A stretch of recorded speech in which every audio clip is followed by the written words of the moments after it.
Welcome back. This is Brunch Education Talk. We'll be reviewing what has been on the tablet of the papers this week regarding education, from parenting skills being taught in schools to the Open University and the scramble for places in the university. Today I have with me here Dr. Chris Imafidon, and he has been described by the BBC as the father of the brainiest family in the world. Dr. Chris, you're very welcome to our studios. Thank you. It's a pleasure to be invited. It's wonderful to have you. Let's look at what we had on the news this week concerning education regarding the young people who are actually taking Open University courses. And there has been a sharp rise in this, and figures actually show an unprecedented 34% increase in 18 to 24-year-olds doing a distance learning degree.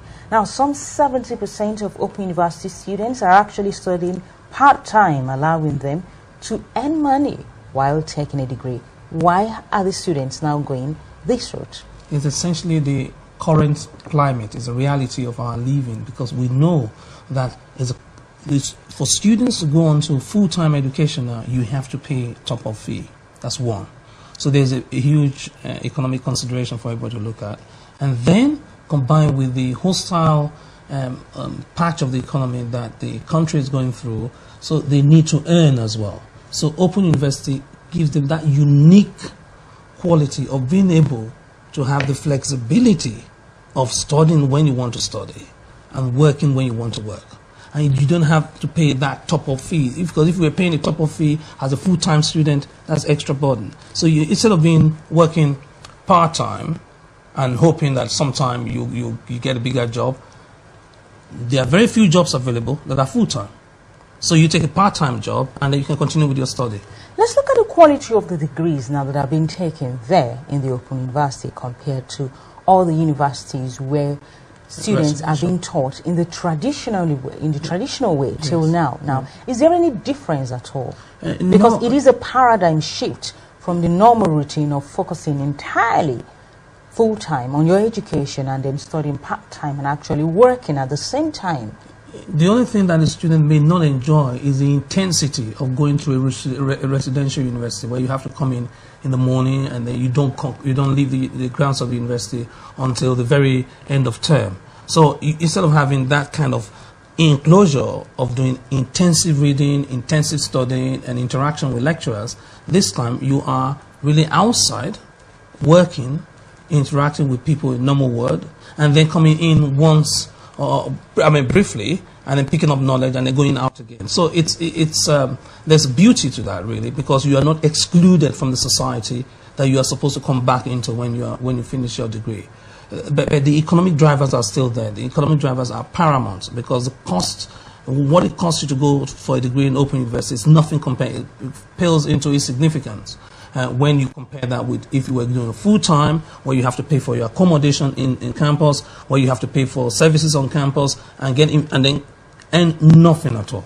And let's look at the jobs market now. Employers, which group of students do they actually prefer? Those that have gone through the Open University, or those that actually work part-time and earn money, or those that study full-time? Undoubtedly, they've done survey after survey to indicate that employers will prefer the maturity of being able to juggle between working and studying, rather than being exclusively tied up with an academic activity and then coming after 3 years. Because that's why sandwich courses were introduced, remember? Because sandwich courses gave you intensive 1 year of academic work, and then the second year you go in for either 1 year abroad or 1 year in the industry, or you get involved with proper earning of money, and then you come back again. So instead of spending 3 straight years doing serious, intensive academic work, people ended up doing 4 years, a 4-year program. So the 4-year program was always preferred by the employers, but the 3-year program was preferred by the academics, because the academics saw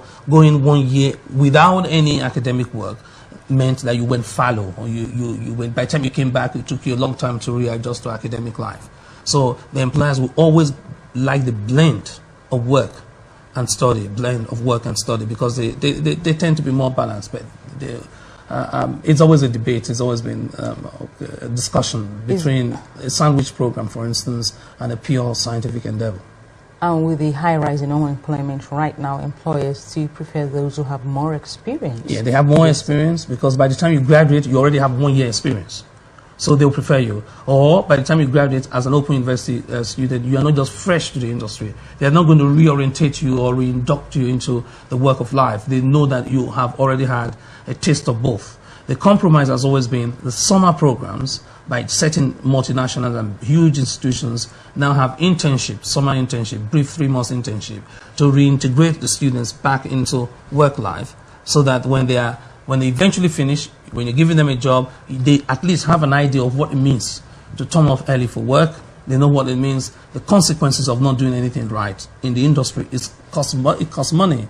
The consequences of not doing anything right as a student just cost you marks, and you can always come back and resit it. So that maturity has always been preferred by at least the engineering sector of the economy and the manufacturing sector of the economy and some of the service sector of the economy. We want someone that has a combined study and work life.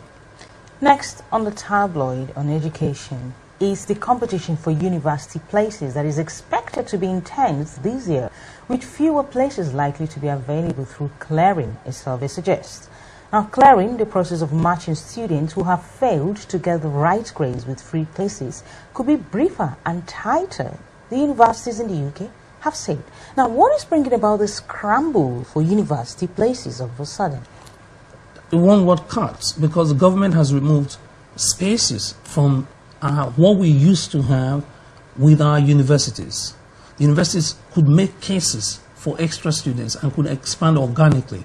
But now the Department of Education has come in very clearly, and business and skills as well, has come in very clearly saying that they don't want the universities to give admissions to all the students that are qualified. There has to be a limit to the number of people that can come to university.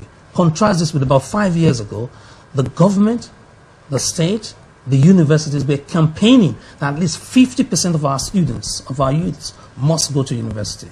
That campaign has completely cut short because of the so-called economic reality, which I've never ever seen any sense in, because I don't see why we should compromise our future because of short-term economic cuts. Because we are still going to have skilled students and skilled members of society to help us with the recovery. So if we stop producing the brains that are needed to drive the economy, that are needed for the economy to recover, and when the economy starts showing green shoots, you need people to accelerate that, then we are really shortchanging ourselves. I personally don't see any reason why, as a nation of scientists, inventors, and very, very technologically minded, we should now start cutting back on youth development. That's what I call it. I call it education as foundation for life. You're developing the youth and you're working towards the future.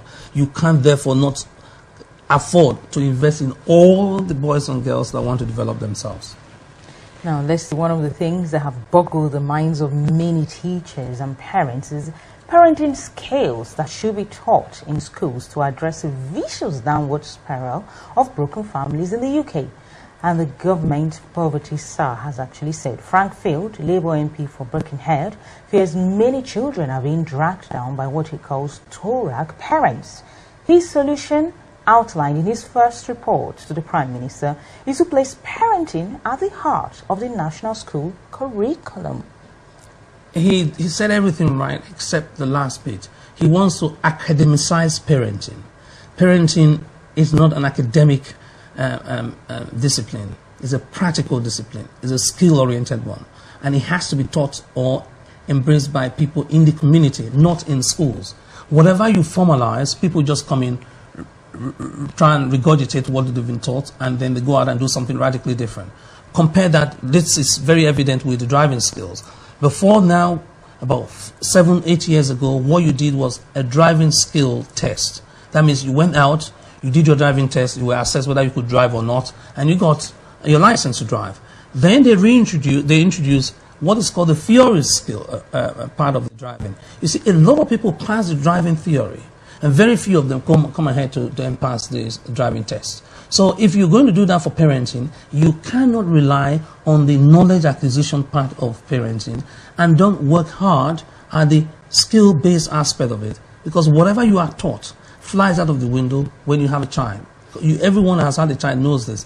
You read books and read books and read books and read books. Then when your child comes, it has nothing to do with what you've read in books, because there's a huge gap between what I will know, what I call the theory of parenting, and the practice of parenting. So